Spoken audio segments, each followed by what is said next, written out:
La variabilidad del interior del Sol y sus posibles efectos climáticos. ¿Es responsable nuestra estrella de los cambios climáticos en la Tierra? ¿Por qué estudiamos el Sol? El profesor Sabatino comenzó la conferencia divulgativa con esta pregunta. ¿Por qué estudiamos el Sol? Al fin y al cabo, el Sol solo es una de alrededor de 300.000 millones de estrellas que forman parte de nuestra galaxia, y existen miles de millones de galaxias en el universo. Sin embargo, el Sol es para nosotros un astro muy especial porque es nuestra estrella, y responsable última de nuestra existencia. De esta estrella cercana nos llega prácticamente toda la energúnea que disponemos, sin la cual la vida sobre la Tierra ser uno a imposible y el mismo planeta no existir uno a. Visto desde este punto de vista antropocéntrico, es importante estudiar el Sol. Pero podemos citar otros tipos de razones por las que los seres humanos nos esforzamos por comprender cómo funciona. Estudiamos el Sol por motivos culturales, porque es fuente de ciencias básicas y porque tiene importantes efectos directos sobre la Tierra. Desde la remota antigüedad, se ha adorado al astro rey, al ser dador de luz y calor. Desde tiempos inmemoriales, su recorrido diario a través del cielo ha fascinado al hombre, mitificándolo como Dios y sirviendo de base para crear una útil herramienta, el calendario, una vez desarrollados los conceptos de hora, de uno y año. Ha sido un referente único para conceptos filosóficos y religiosos, se han escrito poemas, libros y canciones sobre él. Se ha representado en esculturas, pinturas y edificios importantes. La cultura de las diferentes civilizaciones a lo largo de nuestro mundo rebosa de referencias al Sol. Nuestra estrella ha sido fuente de ciencias básicas a lo largo de toda la historia. Si nos situamos en el punto de vista científico, nuestra estrella ha sido fuente de ciencias básicas a lo largo de toda la historia.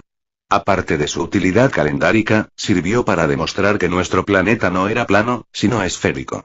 Ya en la antigua Alejandría macedónica, Eratóstenes llegó a calcular el radio de la Tierra gracias a la sombra que los obeliscos egipcios proporcionaban a distintas latitudes. Fue entonces cuando se comprendió que girábamos alrededor de él, y no viceversa. Sin embargo, el modelo heliocéntrico fue postergado, y durante más de 1000 años la hipótesis geocéntrica de Ptolomeo fue la aceptada, o la impuesta. Copérnico, Brahe, Galileo y Kepler recolocaron el astro rey en el lugar que le corresponde provocando el cambio de paradigma científico más importante de la historia, y abriendo camino a la exitosa teoría de la gravitación universal de Newton. En la actualidad, el Sol continúa siendo vital para el estudio de los fenómenos físicos.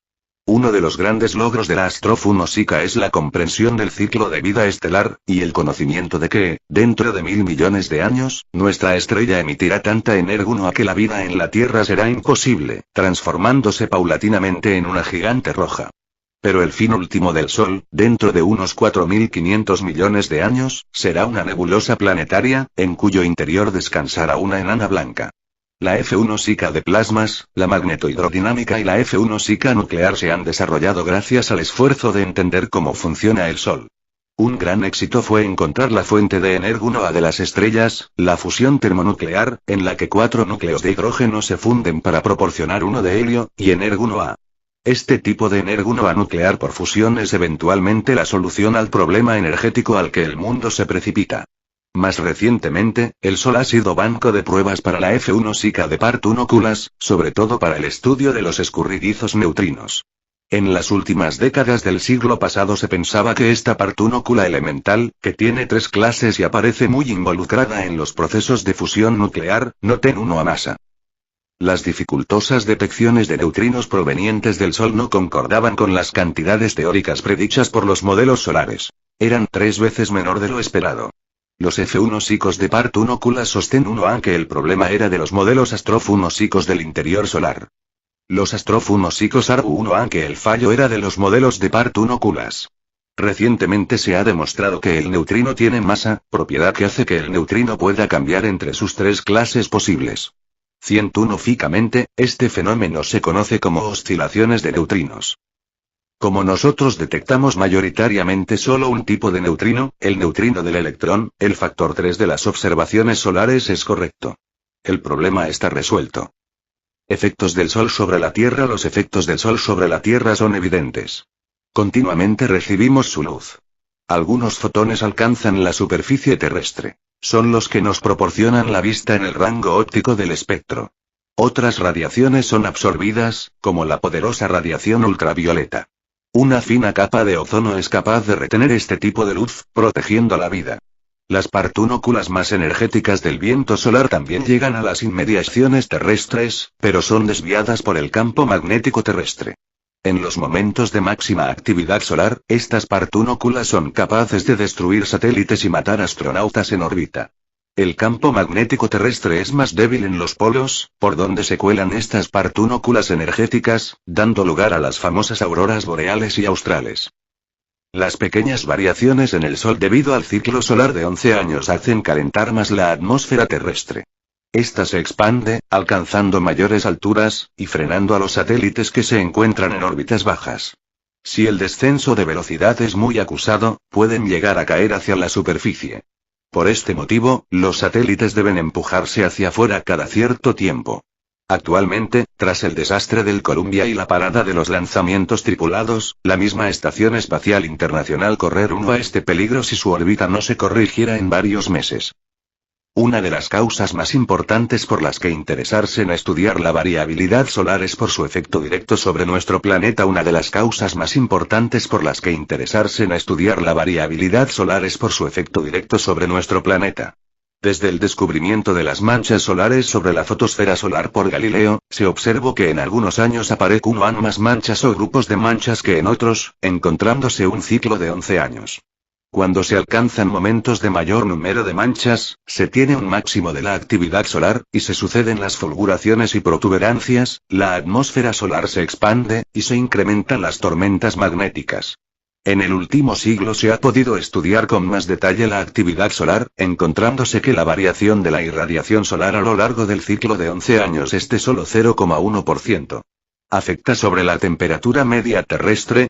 ¿Puede ayudarnos a responder a esta pregunta el hecho de que en el siglo XVII un período de varias décadas de bajos máximos solares corresponde a una pequeña edad de hielo en la Tierra, en la que se sucedieron las bajas temperaturas?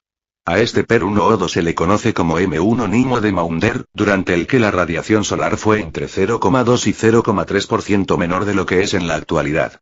¿Deber uno a existir alguna relación entre el descenso de la radiación solar y la bajada de la temperatura media terrestre? Sabemos que uno de los problemas medioambientales más serios en la actualidad es el calentamiento global de la Tierra debido fundamentalmente al efecto invernadero. Pero vamos a ver que este calentamiento también está asociado a la variabilidad solar. ¿Por qué necesitamos comprender la variabilidad solar? Cualquier fenómeno que aparece en la superficie solar viene del interior. El campo magnético del interior solar, muchas veces ignorado por los modelos al igual que otros fenómenos como la rotación, tiene efectos pequeños pero importantes en los parámetros F1 psicos del interior solar: presión, energúnoa interna, convección, turbulencia. Estas variaciones se traducen en cambios en las variables externas de la estrella, como el radio, la temperatura efectiva, la luminosidad y la irradiancia total emitida. Pero no se conoce aún los órdenes de magnitud de este fenómeno. Para cuantificar estas variaciones internas se desarrollan técnicas para estudiar con detalle las oscilaciones solares, esto es, la forma que tiene el Sol de vibrar. El estudio de las oscilaciones solares es parecido al realizado para conocer cómo es el interior terrestre a través de los terremotos, y se conoce con el nombre de heliosismo log 1A. El estudio de las oscilaciones solares es parecido al realizado para conocer cómo es el interior terrestre a través de los terremotos. La variabilidad solar tiene varias propiedades. Una de las más importantes es la escala de tiempo en el que ocurren las variaciones, siendo la más destacada el período del ciclo solar de 11 años. Pero también se están encontrando ciclos menores y mayores, que incluso pueden alcanzar los 1000 años. Por otro lado, no se conoce la energúnoa total de las variaciones puesto que, aunque sean pequeños cambios, se pueden traducir en grandes efectos. Algunos rasgos de variabilidad interna pueden ser difíciles de detectar observacionalmente con los medios actuales. Basta mostrar como ejemplo el cambio en la sensibilidad de los radiómetros, tanto terrestres como espaciales, a lo largo de los años. Actualmente, se suelen asociar estos pequeños cambios con problemas instrumentales, pero pueden ser en parte reales. Para complicarlo todo aún más, la variabilidad del interior solar puede estar relacionada con la variabilidad externa asociada a las manchas y fáculas superficiales.